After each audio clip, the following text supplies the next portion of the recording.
On the night of May 10th, Russia launched an offensive in the Kharkiv direction. Ukrainian President Volodymyr Zelensky said that the army was ready for an attack and met the Russians with troops, brigades and artillery.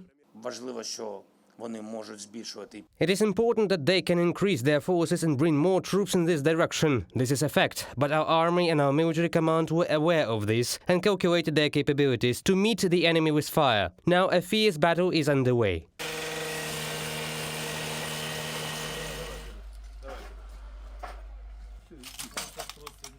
An 11-year-old child and a 72-year-old woman were injured after shelling in Kharkiv. 12 private houses were damaged after the missile strikes. Rescuers extinguished the fire and evacuated the residents. The Russian occupants have intensified shelling in the northern direction. In particular, they are hitting the town of Volchansk. Shelling from rocket-propelled grenades, MLRSs and artillery continued throughout the night.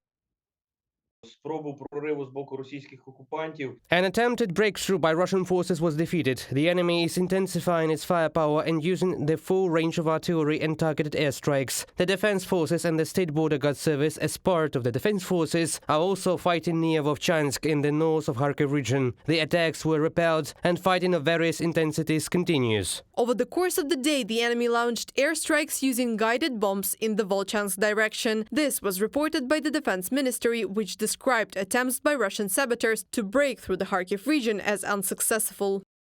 At around 5 a.m., the enemy attempted to break through our defense line under the cover of armored vehicles. As of now, these attacks have been repelled, and fighting of varying intensity is ongoing. Reserve units have been deployed to strengthen defense in this area of the front line. The Ukrainian defense forces continue to hold back the enemy's offensive. From the statement of the Ministry of Defense of Ukraine on Telegram. Experts believe that the Russian army is trying to test the strengths of the Ukrainian armed forces in this sector. For this purpose, it is conducting combat reconnaissance by sending Russian sabotage reconnaissance groups to the Ukrainian rear, but they failed to break through the Ukrainian defense line.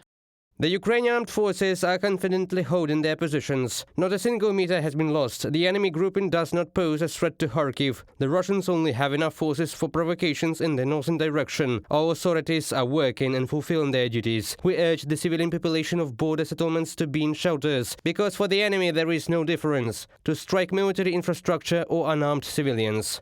Oleg Senyogubov, chairman of the Kharkiv Regional Military Administration on Telegram.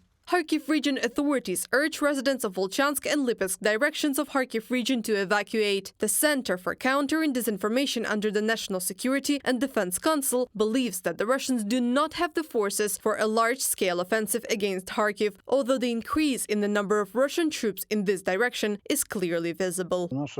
Our military leadership said that by the end of May and the beginning of June they could bring troops that have already been trained and are ready to carry out combat tasks. I think they will be exhausted somewhere by the end of summer, by August at the earliest, because they now have at least tactical rotation in the Kupiansk and Liman directions. The commander of the ground forces of the Armed Forces of Ukraine, Lieutenant General Alexander Pavlyuk, said earlier in an interview with The Times that the Russians were going to try to capture Kharkiv and Sumy. In addition, Moscow is building plans to occupy not only Donetsk and Luhansk regions, but also Zaporizhia region. Reported by Anastasia Tarnavska, Victoria Smirnova, UATV News.